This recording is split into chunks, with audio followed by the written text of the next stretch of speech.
or conversation for this morning, where I am joined by Lord Michael Ashcroft, here in country and here to discuss a myriad of topics. So let me start off by saying good morning. Good morning to you. It's great to be here again. Yes. Surprised to have you in studio, but you're always welcomed, of course. Well, this is one of the longest times that I've been in Belize. This is my 10th week that I've been here. Well, I guess that answers the first question that a lot of people have had in terms of how you were able to get here. So you decided to ride out the pandemic in Belize? Well, it was by coincidence that I was due here for 10 days in early March when the pandemic started to break and restrictions on various other countries were put into place. And I worked it out that perhaps Belize was the best place to ride out the pandemic. And for me, Belize, I don't think many people really know that the first time I came to Belize was 1953. When I came here with my parents, I went to St. Catherine's Academy. A couple of my classmates were the late Sir Barry Bowen and Dr. John Waite. So I feel very relaxed to be here, and so I'm going to ride it out from Belize. This is the longest time you've been in Belize for a while. This is the longest non-stop I've been in Belize since 1956. Wow. And how have you been spending the time?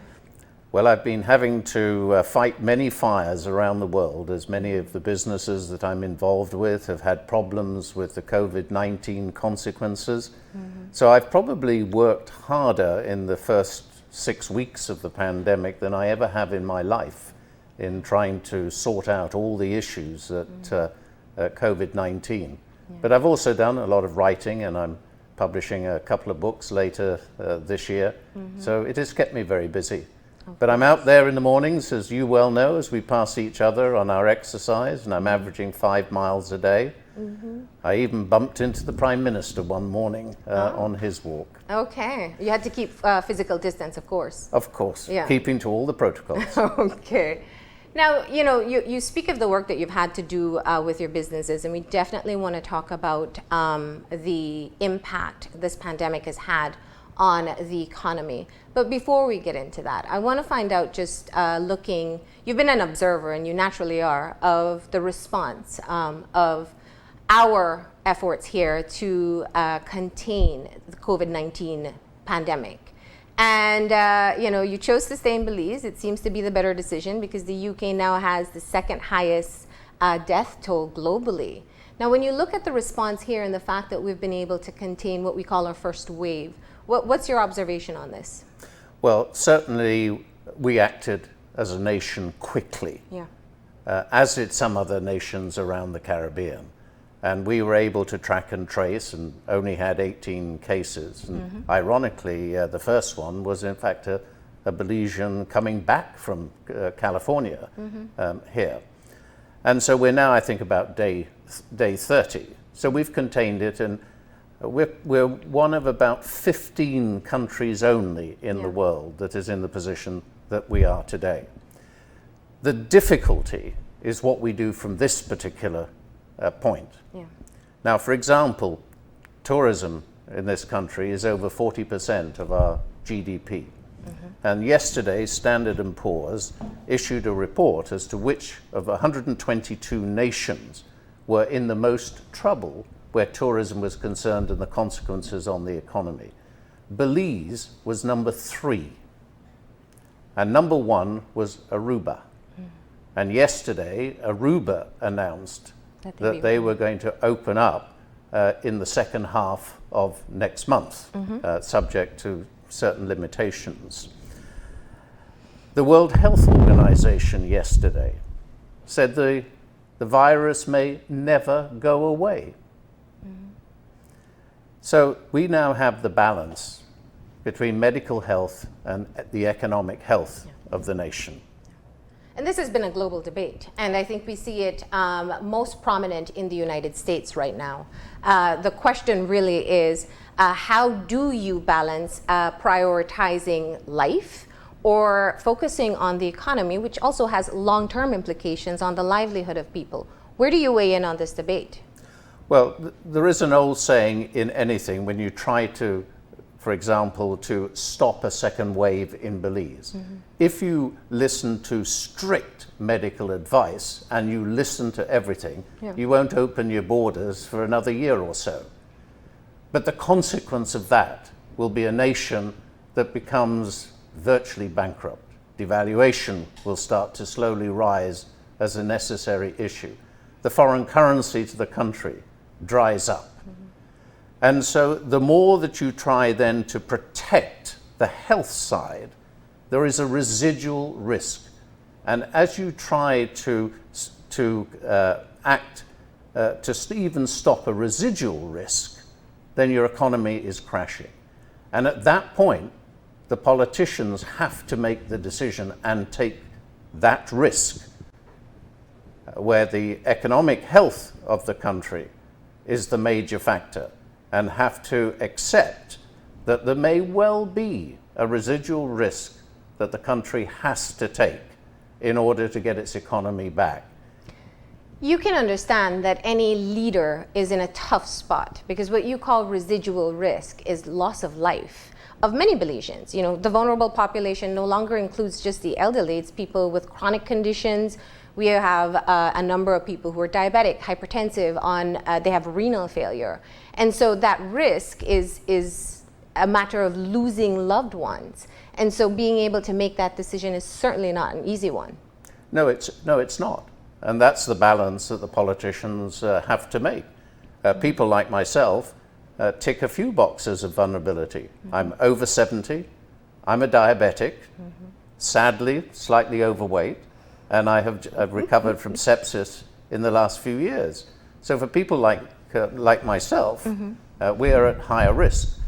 But we have to face the consequences of that. We can't expect any nation to protect us where the economy of that nation is going to be bust. And the government of Belize can't keep borrowing and borrowing and borrowing. Where's the foreign exchange going to come from? We import a lot. And so that political risk at some point has to be taken. But where Belize is concerned, right now, we also have an issue of a general election that is coming up.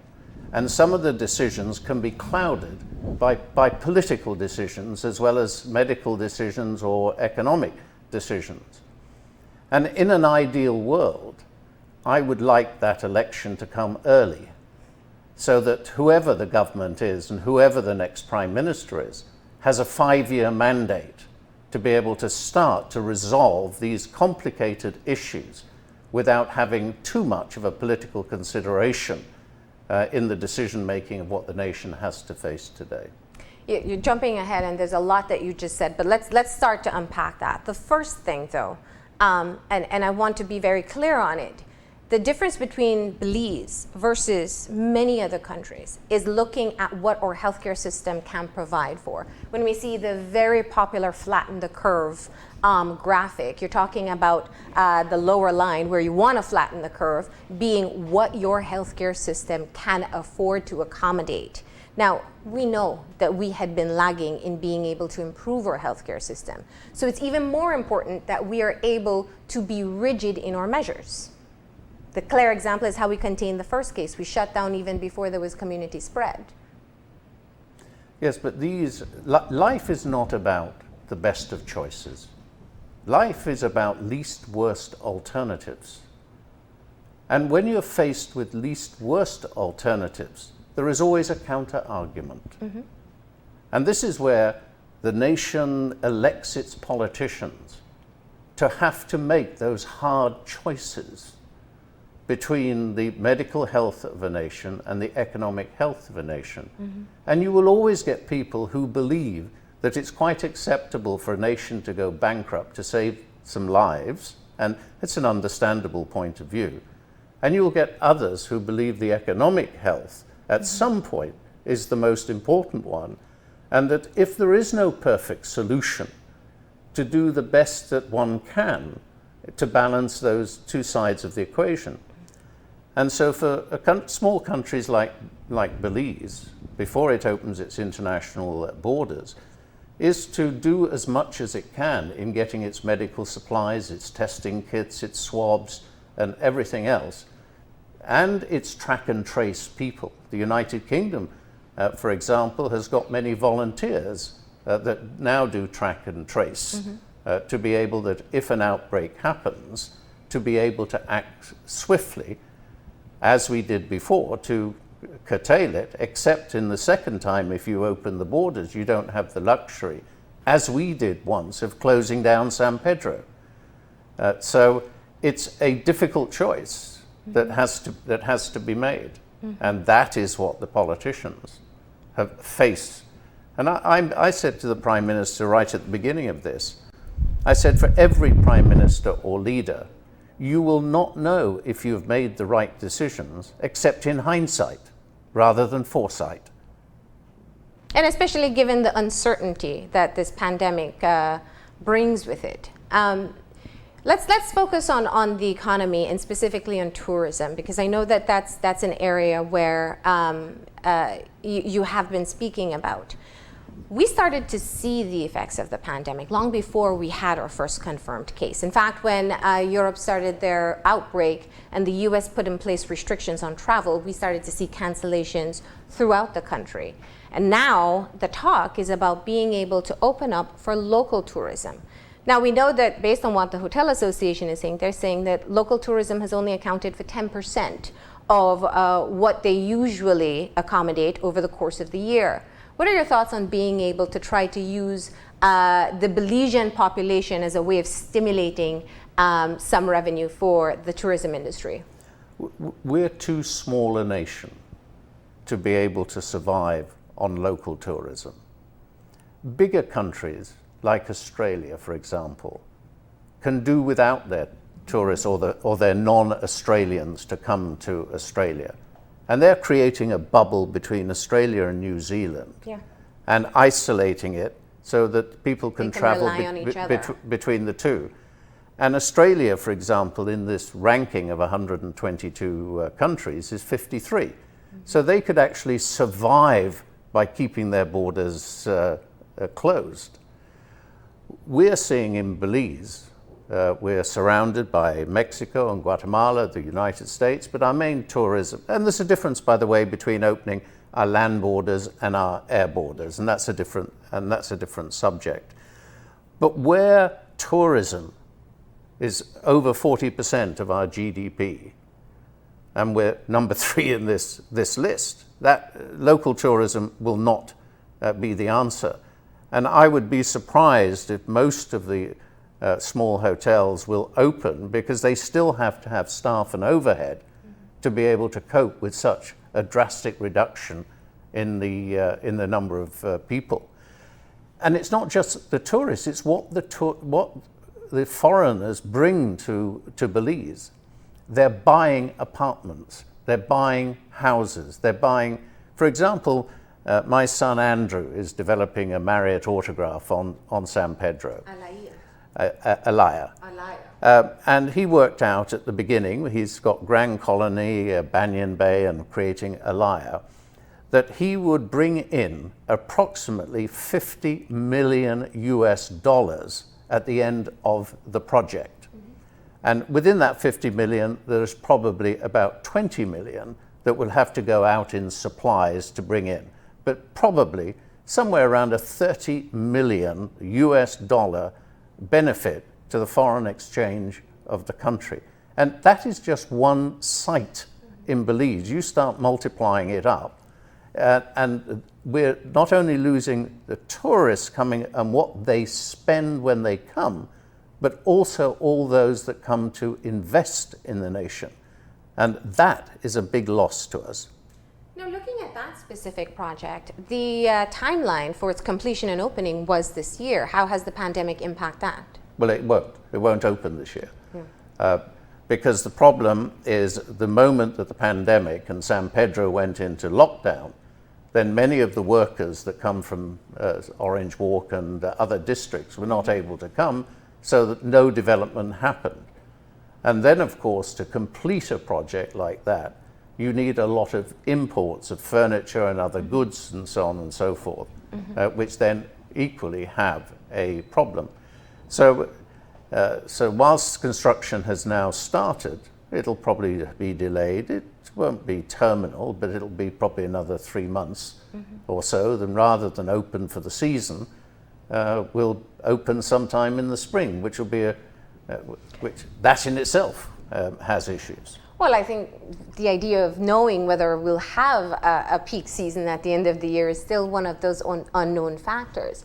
But could it be seen that perhaps during this time where the borders are closed and tourists aren't coming, that it's a great time to be able to invest within the tourism sector, build upon existing structures, create new structures for when the rebound actually does take place? And who's going to make this investment?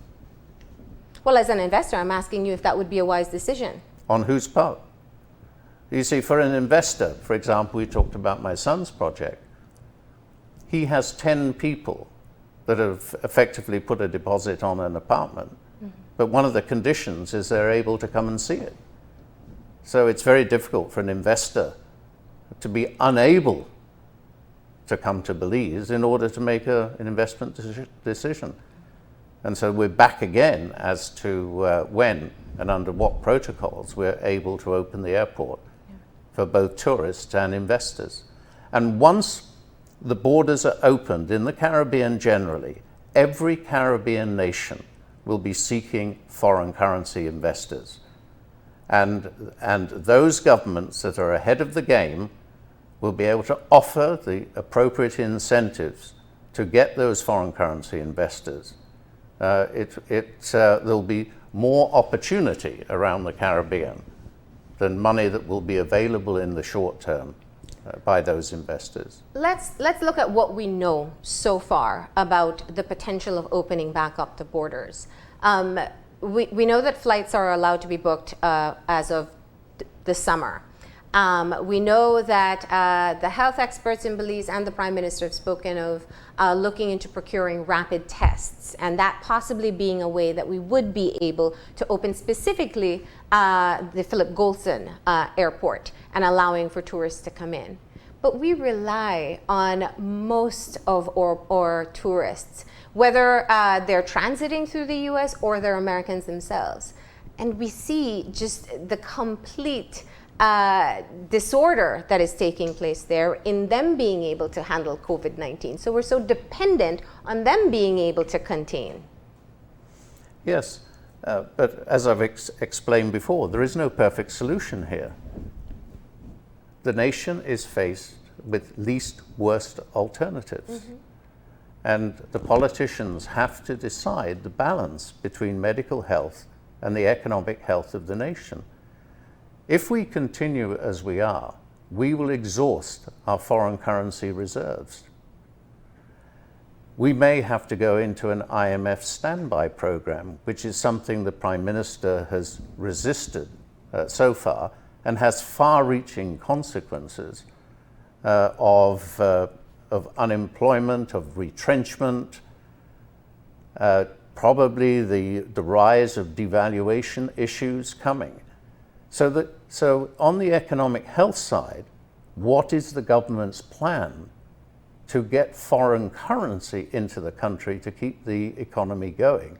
As we have landed up in a position of number 3 on this list of being the most vulnerable to tourism at 40% of our GDP.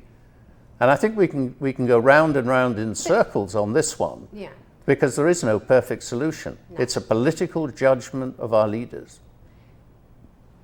Now let's look at what the recommendations have been so far. You know, the way Belize has relied on tourism for many years has always been a concern, I know, especially for the private sector, because it is a very sensitive industry. This time it's a pandemic. It could have been a hurricane.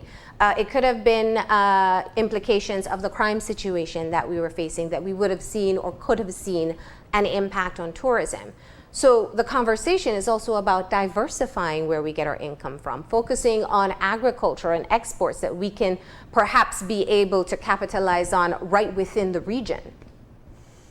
Yes, the fact that we have got to a point of 40% plus in tourism has created that vulnerability for something which, who would have believed that a pandemic like this would have happened?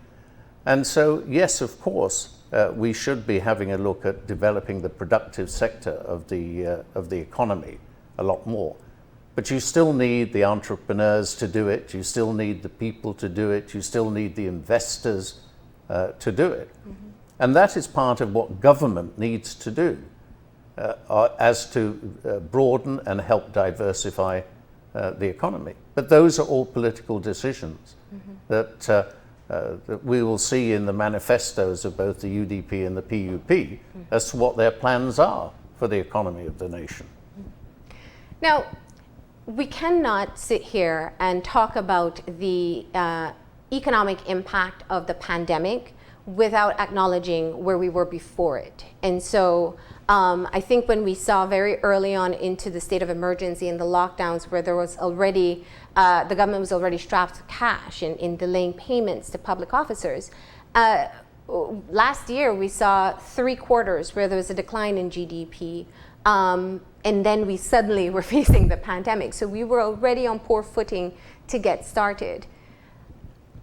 I hear very clearly that you're advocating for an opening of the border, and this would bring some sort of relief. But that is also something that is uncertain. We don't know if people are going to travel, if they can afford to travel.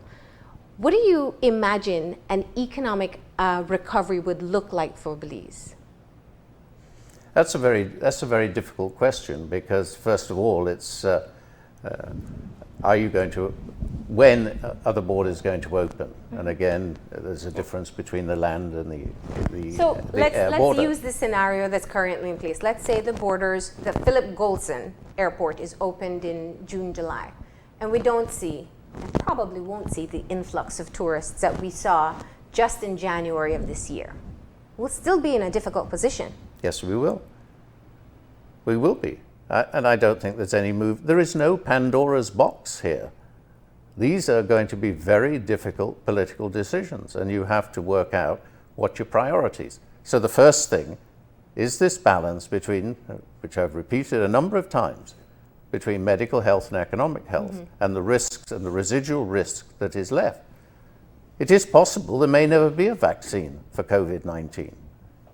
COVID-19 may be with us for years to come in one form or the other. But we can't close our borders forever in order to protect the health of the nation. We have to do as much as we can there may well be a better rapid test or temperature tests. It'll be a double. The airlines may themselves be forced to have to test people coming. We have to look at how we balance our economy and pay our way in terms of the foreign exchange that we need. We may well have to give incentives to develop other activities other than tourism. But you will find that political parties have different routes which they hope come to the same place. And some will be better than others. But I don't think there's much mileage in going back in saying Belize should not have been where it is today when a pandemic hit, because I think there have been mistakes by both governments over a number of years in how the economy has been handled. I don't think, again, right now, we need to go back into the history of that. But we certainly weren't, as a nation, prepared.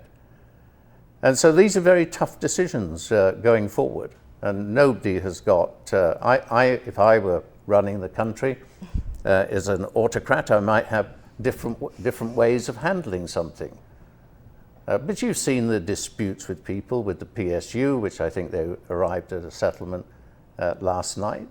The standard of living in the country over the next period of time will be lower than it has been. And this will take years to work through. It'll take a 5 years or so to get back to where we were. Yeah. Now, You speak of your son's investment in San Pedro, and there is also the Port of Belize proposal for the expansion for a cruise dock and also for bulk storage. What is the status of that investment at this time? Well, there is no investment at this stage. It's a proposal to develop the bulk handling and the cruise terminal. Mm-hmm.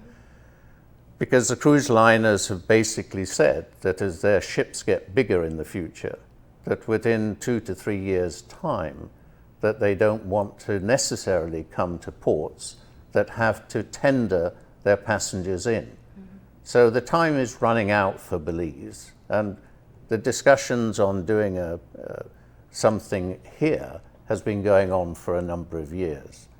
And of course, with the pandemic on at the moment and the uncertainty that there is, this is a project that there are 3 projects running. You've got the Feinstein one at State Bank, but that is a tender back into Belize City, and you've got a GEG one further down the coast, but which will, I suspect, will have difficulty financing that one, and you have the one from Waterloo. But the project is of such a size that unless and until it can be embraced by a government to work together to do something, it's probably going to be very difficult to do.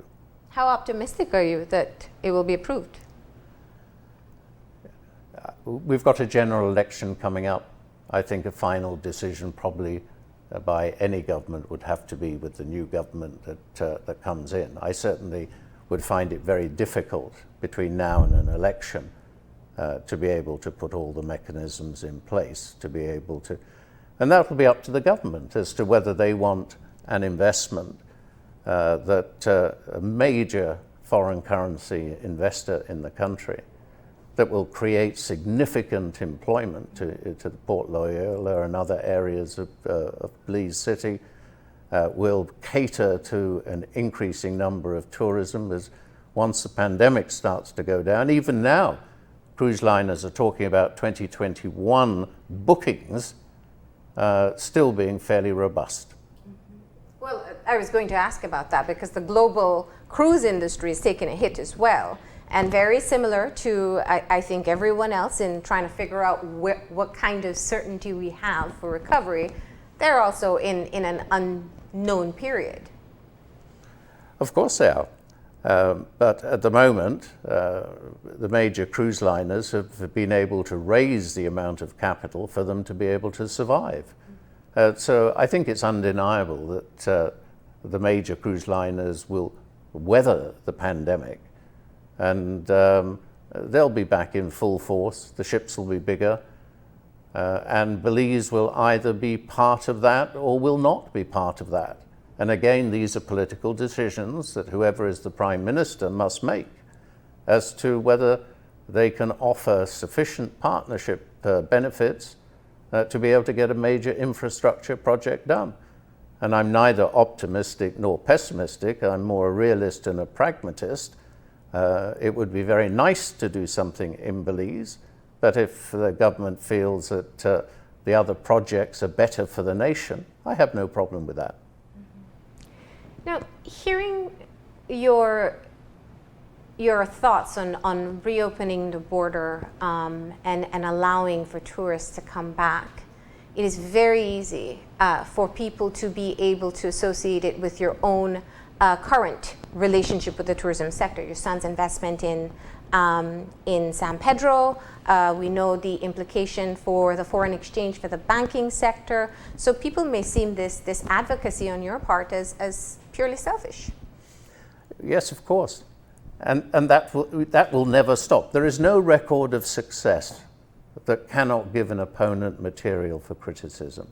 And that's not just in Belize, that's all over the world.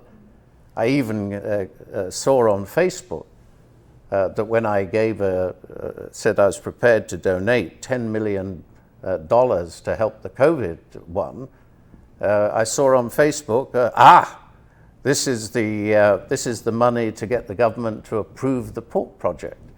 You will never, ever get rid of the conspiracy theorists that are in any particular nation. And each citizen has to judge all these things for themselves. Mm-hmm. Now, the implications on the economy. We focused a lot on tourism, but I think that we also look at things like the unemployment. Over 80,000 people applied for unemployment assistance. Small businesses outside of the tourism sector have also taken a hit. What do you think in terms of being able to allow some kind of business stimulus for small businesses? Many nations have tried to have various stimulus.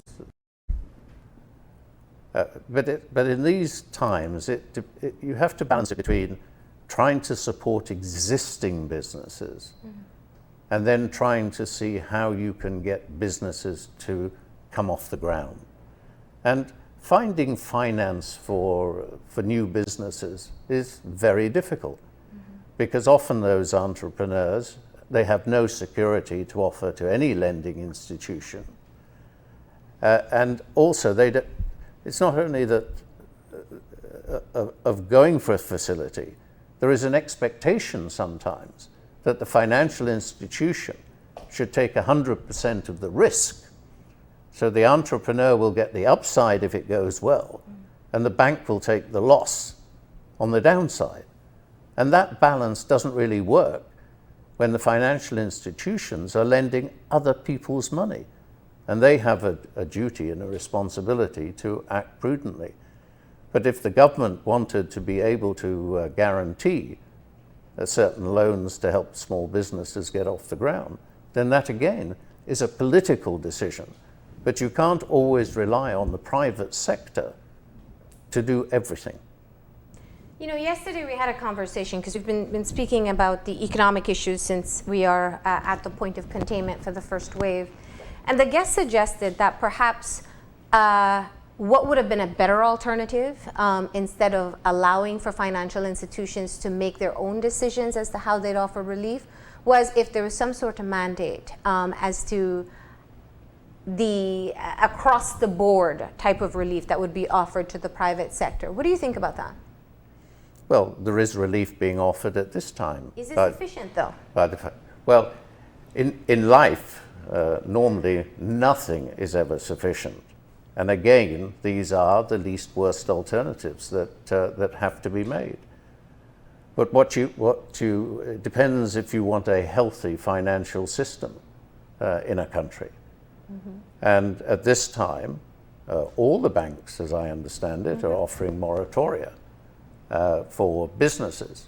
But at the same time, the banks are in the private sector, and they will have to work out what the bad debts will be once the music stops, and how much write-offs will the banks have. And if the banks then have to have write-offs and they fall foul of regulatory formula as to the amount of the strength of their balance sheet, then the banks then have to go to their shareholders. So these again are delicate balances which become political decisions. You don't want a financial system that itself needs bailing out by the central bank. Because at the end of the day, the central bank is the lender of last resort that has to bail out the banks. We've seen so much borrowing over the past few weeks, and it clearly is necessary to be able to have met the needs of the healthcare system. But we all know we had quite a high debt before going into the pandemic. And the Prime Minister said on Friday, he will borrow till he can borrow no more. But debt is debt, and it will at some point need to be paid. We have the bonds, we have the outstanding debt, and we have new debt that we're accruing. Where do you think this can potentially lead? Well, as far as the super bond is concerned, it's trading at the moment at 35 cents on the dollar and due to be repaid a long time in 2034. But if you were to be able to buy today the bond at 35 cents, you would be getting a yield to the redemption of over 20%. And that shows what international investors think of Belize's credit. So they already believe that Belize will have to default on the bond once again. And it seems to me inevitable, in order to preserve the foreign currency, that we will certainly, at minimum, have to defer the next interest payment of $13 million and enter probably into a restructuring of the bond or just remaining in default. But that again is the whole argument as to what the government intends to do as the foreign currency of the country, the reserves start to decrease from where it is to arguably, if nothing really happens, to a point where we have no more US dollars in the system. Now what we're going to do actually, and we've been talking about the economy, we want to talk about the relief efforts that you have offered so far, but we're going to take a break, and when we come back we'll continue our conversation with Lord Michael Ashcroft. Please stay tuned.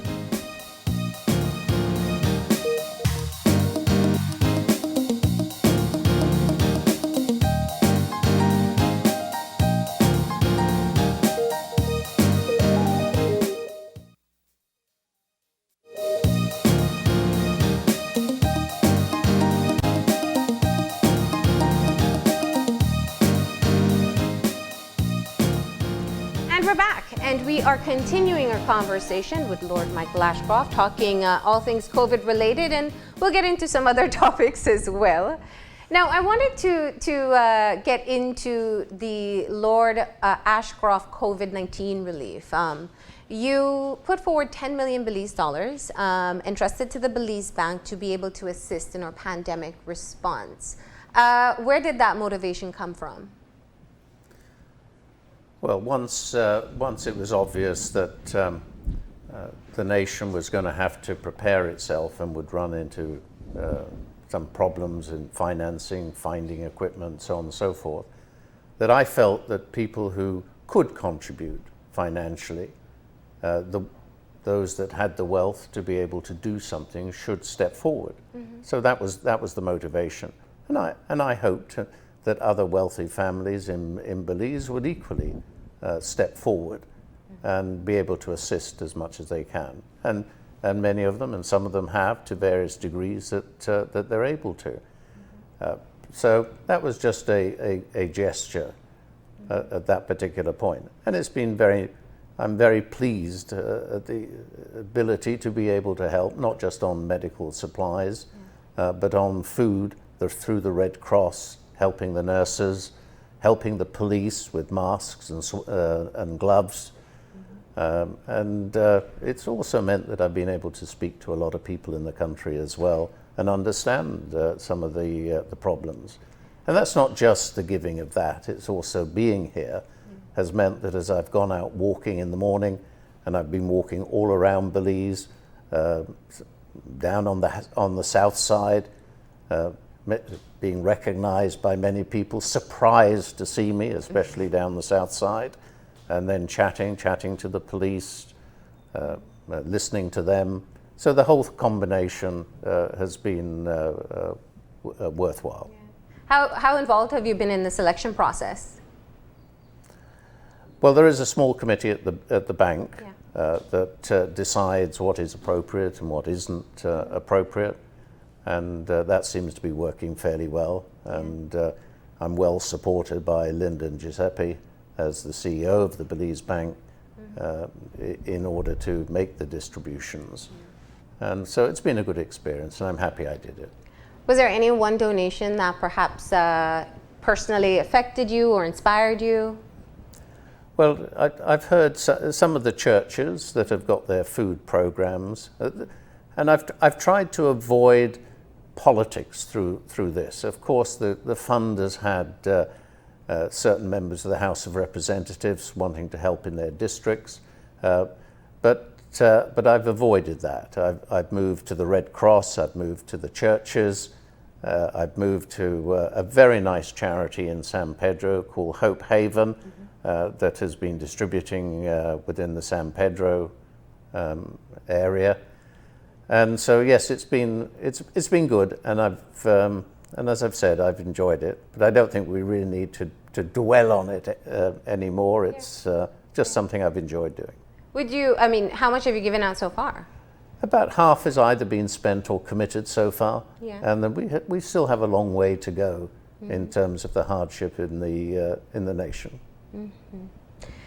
Now, and would you consider using some of this donation to kind of have, in this period after the containment of the first wave, to assist in being able to regroup so that the country can be prepared for whether it's opening the borders or facing another case? Well, that's up to our political leaders. Yeah.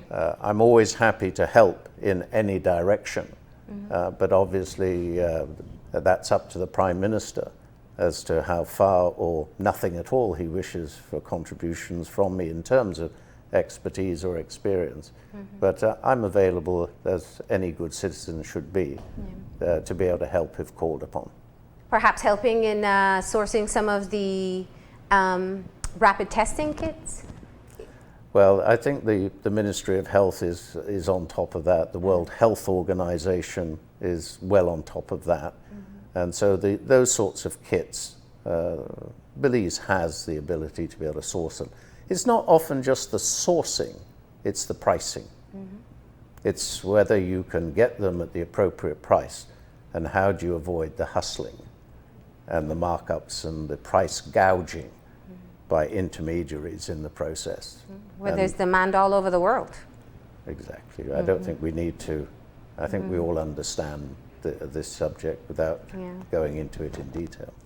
So we've talked quite a bit about the response to COVID moving forward.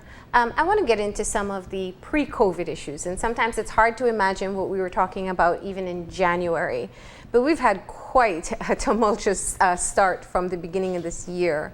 Right before we started to face the pandemic, one of the conversations was looking at the redistricting issue. And in fact, you joined in as an interested party on that case. Talk to me about why you felt compelled to do so. Well, I think the Electoral and Boundaries Commission has been very delinquent over many years in evening out the size of all the constituencies for the House of Representatives. And for example, a vote in Fort George is worth 6 times the vote in Stan Creek West. And the job of the Electoral Commission is to change boundaries from time to time, to be able to make sure that every citizen's vote is equal, or as equal as possible, throughout the whole of the country. And at the moment, that is not the case. And whilst it may well be, and is, that both political parties enjoy the boundaries as they are, it's not for them to decide what suits them. It's what is right for the electorate and the people who vote in this nation. And this is part of my interest in democracy generally. And I think that the boundaries should be changed so that every citizen has an equal say. And that's why I joined the case. Yeah. You know, the first argument, I think, was looking at whether or not you would qualify to join the case. We know how the court ruled. But the concern there was that you're not a registered voter in Belize. Well, I'm pleased to say I am. You are?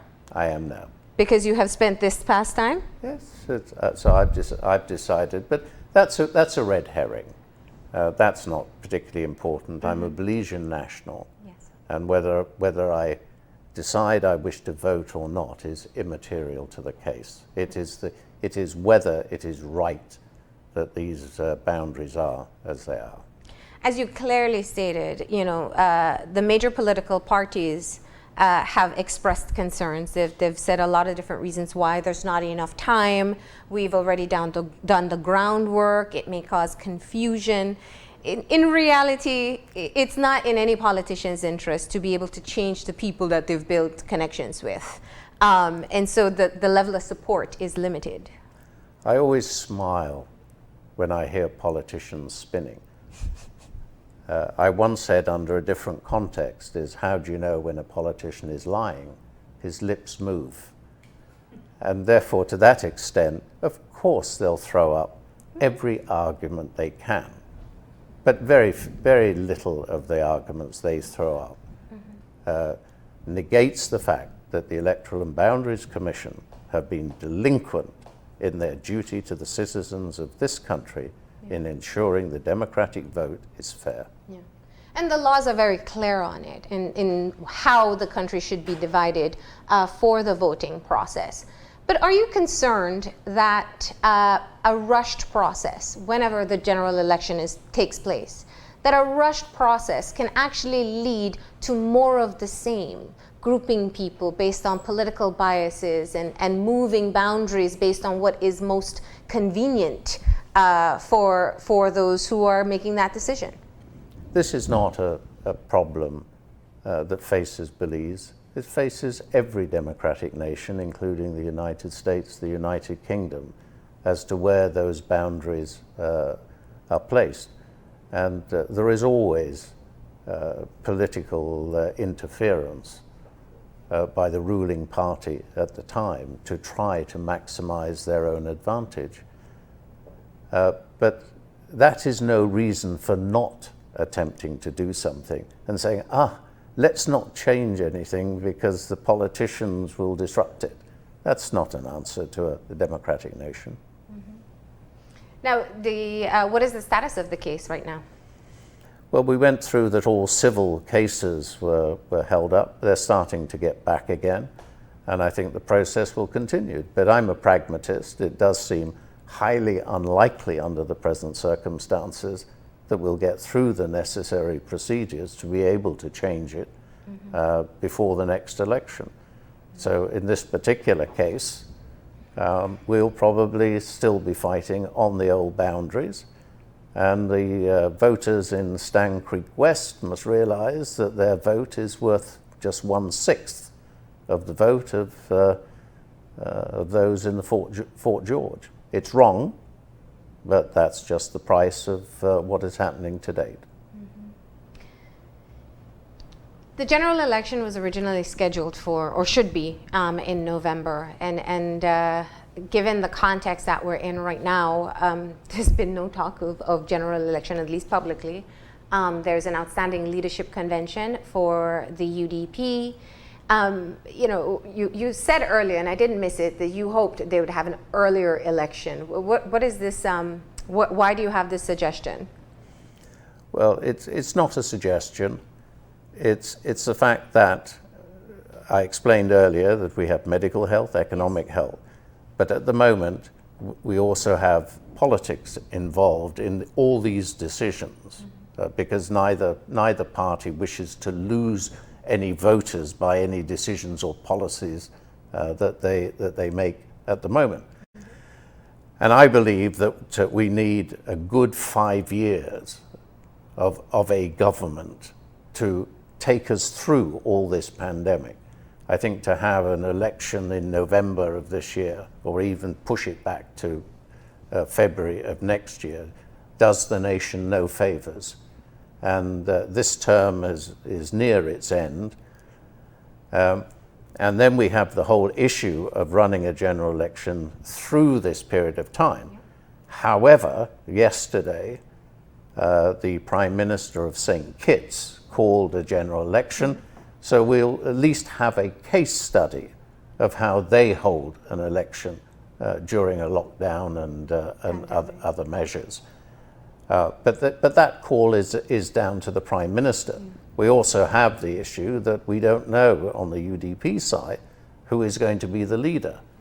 The UDP constitution has a place for a leader-elect, but you could actually see the circumstances in which the current Prime Minister remains Prime Minister right the way through to election day, and the leader-elect would take over if the party then won the election.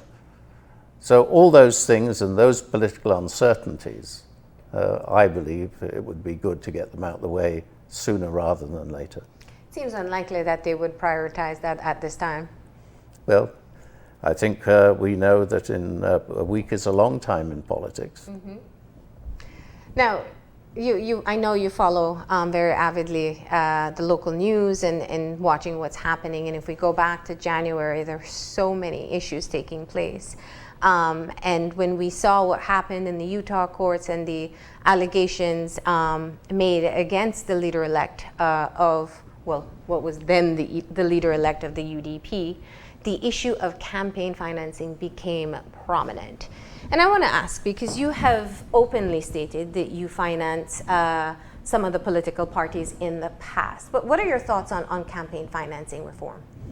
It depends which society you're in. For example, in the bigger nations like the United States and the United Kingdom, then you have electoral law and you have an electoral commission that monitors donations, so on and so forth. But it's a bit like socialism in a small nation. Socialism, in theory, seems good, and in practice is hopeless.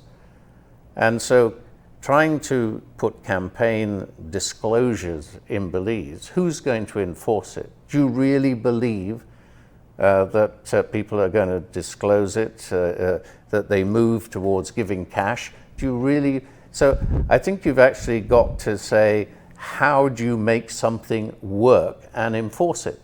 We have in Belize integrity commissions. Do you really think it works in practice? We have contractor general legislation.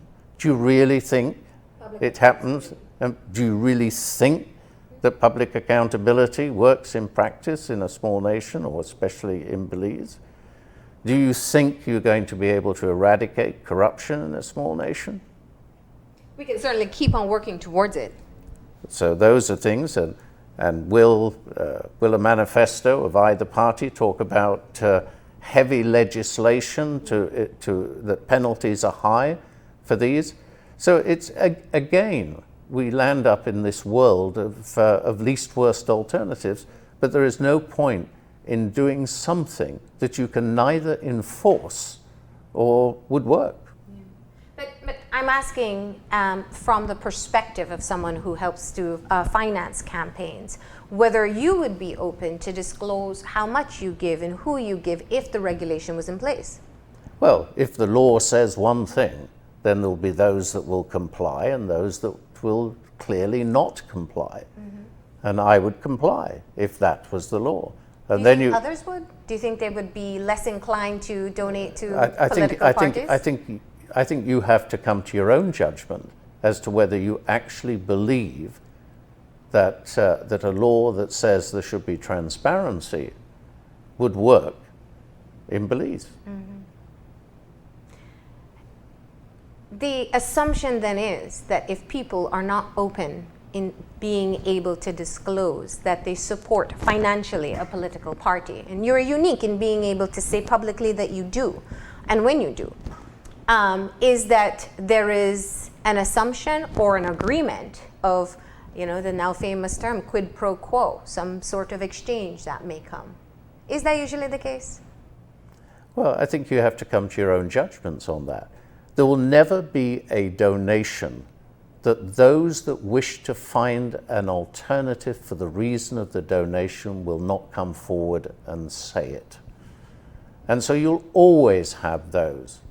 So in any society in which people give a political donation which is known, your opponents will always create the most negative motivation for giving that donation.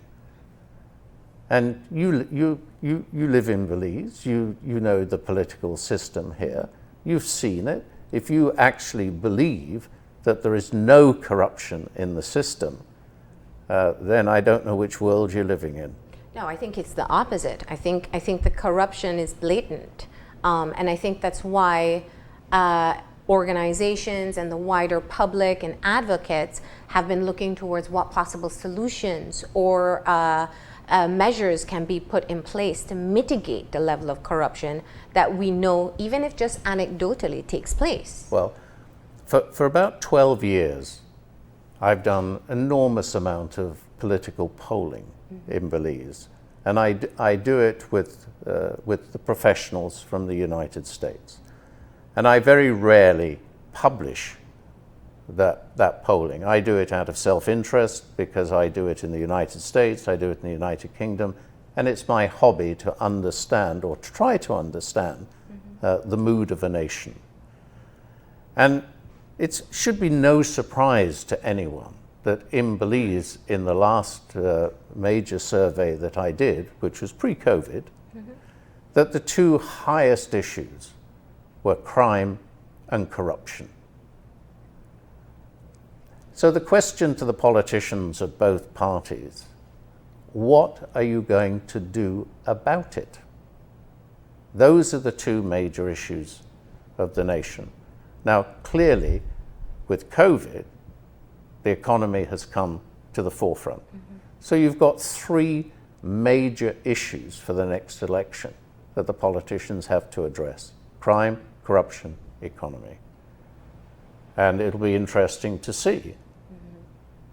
But it's not just a matter of passing legislation. We've had this discussion on transparency of donations. It's enforcement of the legislation. And so you can pass fairly draconian laws on corruption.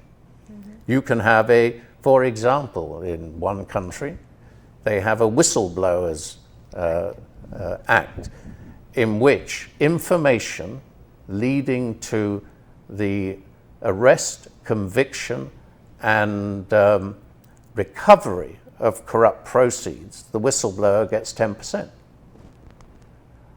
So that you've got to go through that whole process. And the politicians or the political parties have to sort of look at the other side, look at themselves, and decide whether to do something to keep their fingers out of the cookie jar, as Mr. Finnegan once said. And I would like to hear a clear message. Let's see. Well, as I said, I think the conversation surrounding the election, it's not been forthcoming so far, but as we get closer to the November date, we'll find out what takes place. But it's interesting to hear you've been doing polling and kind of getting the pulse of people over time. What are some of the other observations you've made that you have found out through the polls? Well, I ask a lot of questions on it. It's a phone poll? Even some of the more simpler ones. For example, you ask people, is the country going in the right or the wrong direction? And on that particular one, there was a significant majority of people in Belize that answered that question, no, it's not going in the right direction. And you ask standard questions like, do you feel better off today than you did 5 or 10 years ago?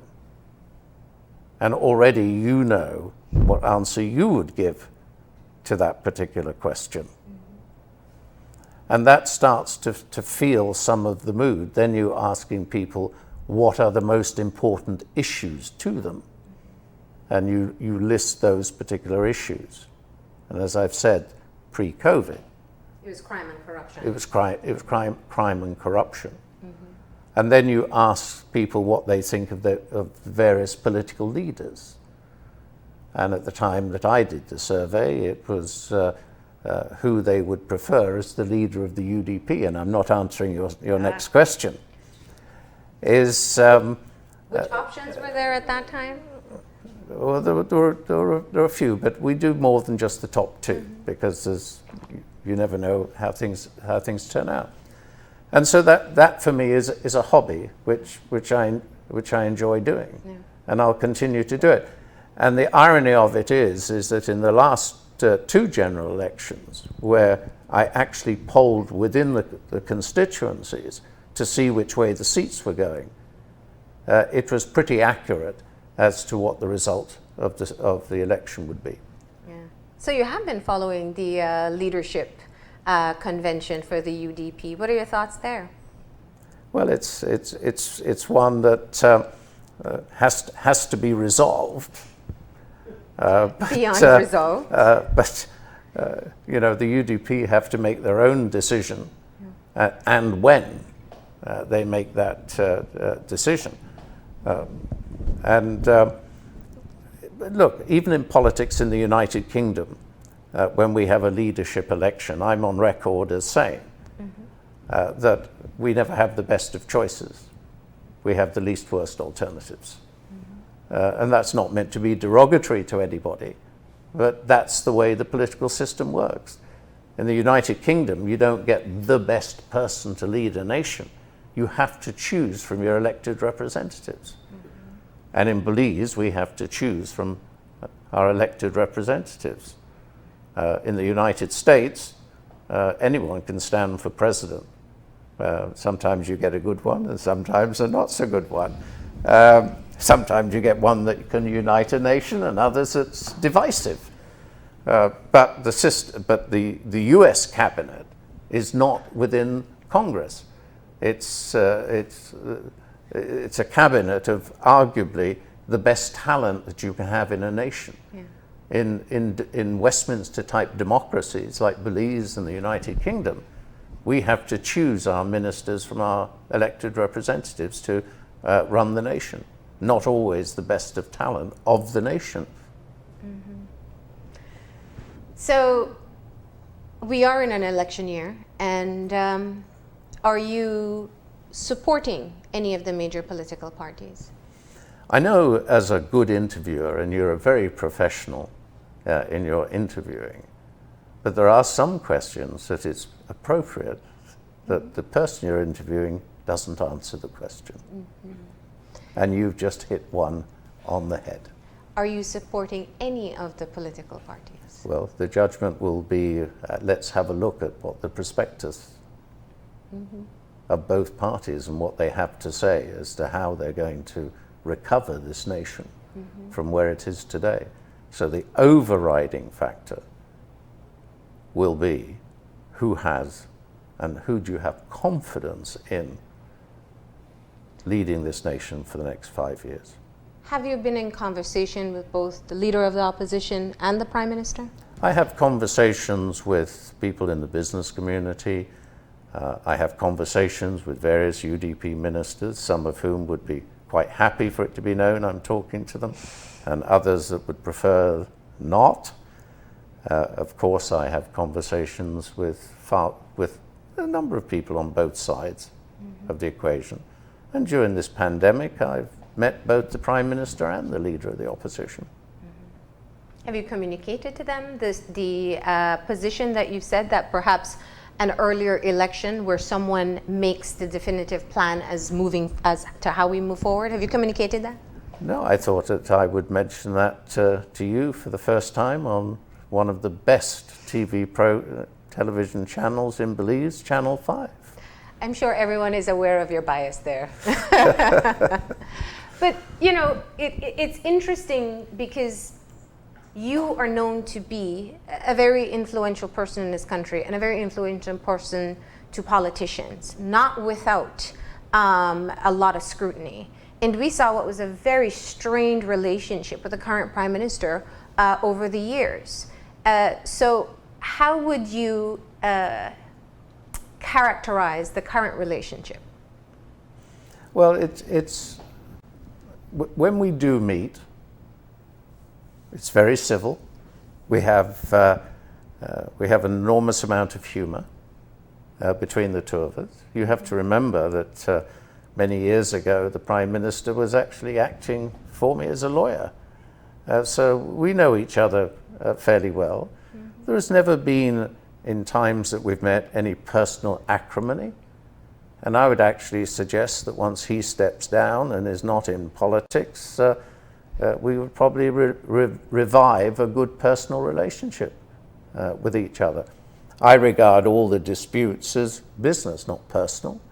That we've had our particular issues over the years, but that's just the way it is. He's given me a hard time. I hope I've given him a hard time. I hope I've found him a worthy opponent. He's used every trick in the book to beat me, changing the law every time he's losing, making me fight the stuff that he does is unconstitutional. I've responded to that. I hope he has found me a worthy adversary over this period of time. Mm-hmm. The pity is I would have liked to have done a lot more for the nation over the last 10 years. Well, I think what you're saying in terms of the personal relationship and whether he was he views you as a worthy adversary is one perspective. But the Belizean public knows very well that this was not necessarily a game that included personal matters. This was public businesses, public funds, and the implications was for the wider Belizeans. Yeah, there are always consequences to political decisions. And, that's the way it is. And you can't change that. And if the government is wrong, there are consequences. If the government is right, there are consequences. Any litigation is who's right at the end of the day. And you always have a choice through all of this to sit down and compromise. But that's the same, there's no difference. And compromise is always something I've been prepared to do. Okay. And looking forward, I think you said you've done your polling both in the U.S. and in Belize. I know you are you avidly follow politics in other parts of the world. Any predictions that you're making? No. The one thing in polling is it's a snapshot of today. Mm-hmm. It's not a prediction. And both of the work that I do, and I've written books about Trump, and I've written books in the UK on politics. Yeah, very controversial one. I may even, after all this is done, write a book on the whole of the BTL saga. It's an interesting story from start to finish. But predictions, no. You can say, if today there's a general election, how do you think it will go? Mm-hmm. But as time goes on and things change, then that prediction has to be constantly changed. Yeah. And what do you think the implication of the pandemic will have? Well, I think we've covered a lot of that. No, I mean in terms of people going to vote following, well, probably in the midst of the pandemic. I don't think the pandemic will change the. It'll be confidence. Again, it depends the timing of that election. If it's today or November or next year, and I think it will just be weighed in with the three major issues: is who is better placed to take us out of what will be a massive recession. And I think some of the ratings agencies are talking that we're going to lose between 15 and 20% of our GDP through this. Who is best to fight crime and corruption? Mm-hmm. And those will be, and I don't see many issues. I don't see the issues outside of those that will have a material impact on the voters, unless the politicians get up to their usual tricks on election day, which we don't have to go into on live on air. And I want, well, if you introduce it, then perhaps we can expand on it more. I think we can leave that to one side. No, but the Oversight Committee and the management of the pandemic, interestingly, has been done along with the Leader of the Opposition and the Prime Minister, a bipartisan approach. It then means that whatever decision is made, there's no real responsibility that can be shouldered by either one side. Do you think this is a strategic choice? Look, when there is a major negative event in any nation, mm-hmm. the opposition always have to start off with being supportive to the government. And slowly they have to distance themselves. Otherwise, they buy both the problem and the solution. And in Belize's case, as far as the opposition is concerned, is of course they must cooperate, but the government makes it quite clear that it's not the NOC, the National Oversight Committee, that makes the decisions. It's the cabinet. So therefore, it's still the government decision. And what the opposition must do is, where it disagrees with the cabinet decision, it must put on its political hat and tell the nation why they disagree. And what the opposition must not do is to agree something at the National Oversight Committee for conformity, for being on the same side. That doesn't work.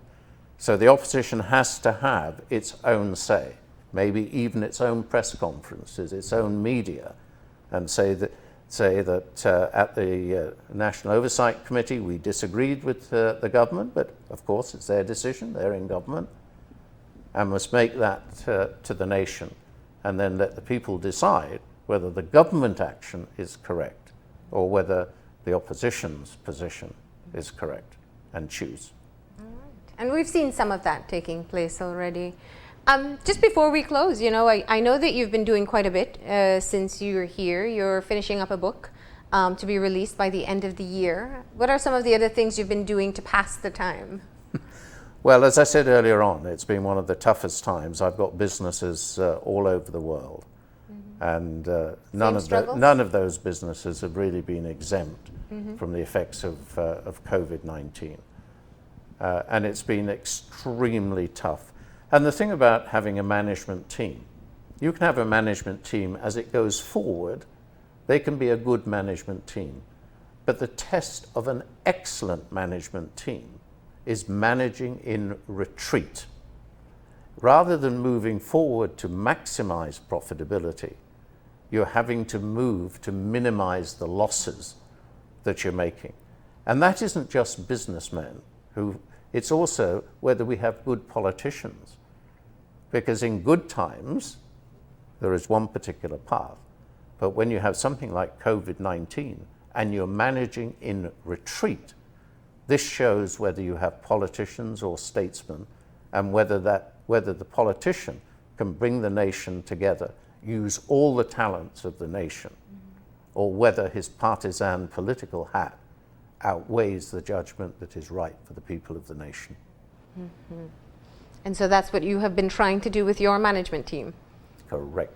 It's the managing in retreat. And that's why the Belize Bank was the first in Belize to go for 20% salary cuts, no bonuses, and reduction of overheads rapidly, rather than wait for the inevitable consequences of people not being able to pay their bills and to have a particular liquidity crisis within the bank. And those are the actions that you have to take, and you have to take them quickly. And there's no point in being indecisive. The enemy of the good is the better. And those that seek perfect solutions only find hell on earth.